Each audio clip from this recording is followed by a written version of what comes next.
All right, if you're a muscle car enthusiast like I am, you know what this is. 1967 Corvette. Beautiful, beautiful design. Still a beautiful design today. Like if they remade this today, it would still be just absolutely gorgeous. This one is a 427 and a 4-speed. I mentioned to y'all last time we were talking about this car, the car didn't have any heater controls, no AC controls, no radio. All deleted. Why, you ask? Now it's time for me to tell you. This is a very special one. This is a 1967 L88 optioned Corvette. For you that don't know that the L88 is, the L88 was the baddest motor that Chevy came out with in 1967. It was their 427 based engine. They put aluminum heads on it, aluminum intake. They put one big 850 CFM Holley double pumper on it. Solid lifter car with about a 560 lift.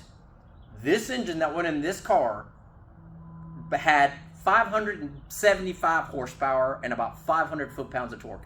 Imagine that, please, in an all fiberglass automobile. 575. That's impressive even in today's standards. Imagine it back then in 1967. Tell me this thing wouldn't have been absolutely monstrous on the road. They upgraded the brakes. They actually took away your power steering because that was gave it weight, so they were trying to get rid of it. No AC, none of that. This was a true racing automobile. They upgraded the suspension because they wanted this thing to handle too. They wanted it to stop, so like I said about the brakes, and they also upgraded the rear end to handle that extra power. It is a 4-speed, I believe it was an M22, but please imagine in a car that's all fiberglass, 570 something horsepower with 500 foot-pounds of torque. Phenomenal for 1967. Boom in my brain to think about that. It's crazy to put that much power in a car that weighed nothing. Here's the best part about it. Look at the tires on these things. Yeah, they're red lines, they're beautiful.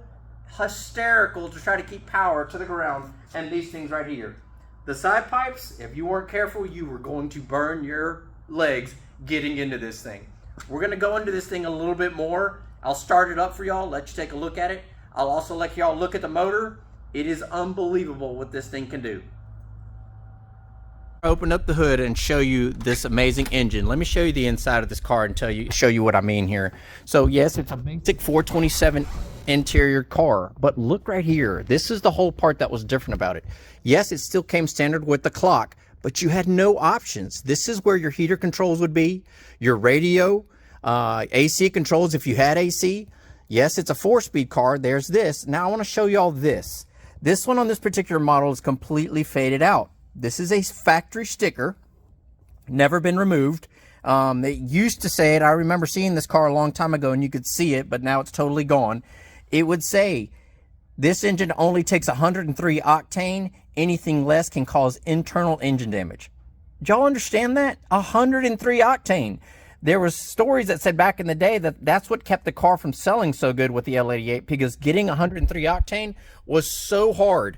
Not many people had it. Not many stations had it. So people were looking at this car and say, well, I can't get that because I can't get that gas. These are the type of things that people would run into when you're looking for a super high performance Corvette. Okay, enough about the interior. Let's get to the real reason this thing is amazing. And that's this right here. 1967 427 L88. You're looking at one of 20 of these engines ever built. Aluminum intake, aluminum heads, 850 double pumper Holley. You're looking at about a 12.5 to 1 compression ratio, which was unbelievable. That's why they ask you to run this thing on 103 octane, minimum 103 octane, because a detonation and with a lower octane vehicle, you were probably going to blow a piston out the side of this thing. You had the larger brakes, you had the larger suspension on it. You can see how just simplicities. Alternator, that's it, nothing else. No power steering, no AC, nothing. If you look down here, you can see the aluminum heads. This is a better shot of the aluminum heads down meeting the cast iron block. The factory numbers are right here. We've already run them. It is an L88 as per numbers, and looking at all the books and historic on it. You come back here, you got some. It looks like you got some leakage in the back here that we're going to have to look at right there. You just noticed that. But everything's factory. The owner says it has been rebuilt from what he knows back in the day. But here's the beauty thing of it. I mean, you had massive cast iron, headers, or what you call headers, exhaust manifolds more than anything on both sides. And you had the factory distributors. It looks like it looks like original factory Delco cap rotor, stuff like that. Got the orange bell housing down there for that M22. It looks like a Napa battery in this one. A lot of factory things going on here. You got your cooling stickers in here. You got the fiberglass hood. You got the little foam filter that went inside your Stinger right there for the air cleaner. But this thing is unbelievable. Absolutely gorgeous in every way. Super clean. And it runs like you wouldn't believe. So let's get this thing started for you. Okay, now that we've taken a look at the engine, you want to hear it? I'm sure you do. Let's see what a 427 aluminum head solid lifter car sounds like with close to 570 horsepower and 500 foot-pounds of torque. Here we go. Clutch in. Oh my gosh. Y'all hear that? Listen to that. Rev it up a little bit. What's crazy is you can tell this thing is cammed from the factory. I mean, each lobe is hidden. I'm going to lower it down here so y'all can see right here, the side lights. You can hear that. I mean, you can tell this is a cammed vehicle. It's hitting on every stroke, and you can see the car shaking. I mean, I'm trying to hold the camera still, but this is insane. So you're talking so much torque, so much power. The car is shaking, just sitting here. So you know at any point you could just gas it. This thing would just smoke the tires off of it. You know what this car makes me feel? I was born in the wrong year. I should have been 17 or 18 years old in 1967. I would have loved this thing. Probably would have killed myself, but I would have loved this thing.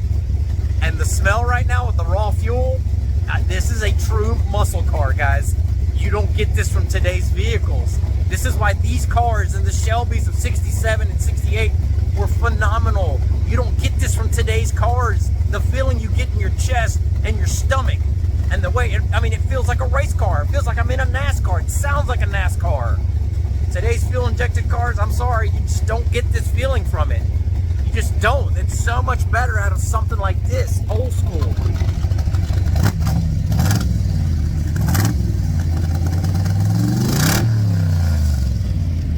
That just gets my heart pumping. Oh my gosh. Tell me you don't want to drive this thing around. We're going to. Soon. Weather's not good today, but we're going to go drive this thing, and you're all going to freak out at the power this thing has on these tiny little tires.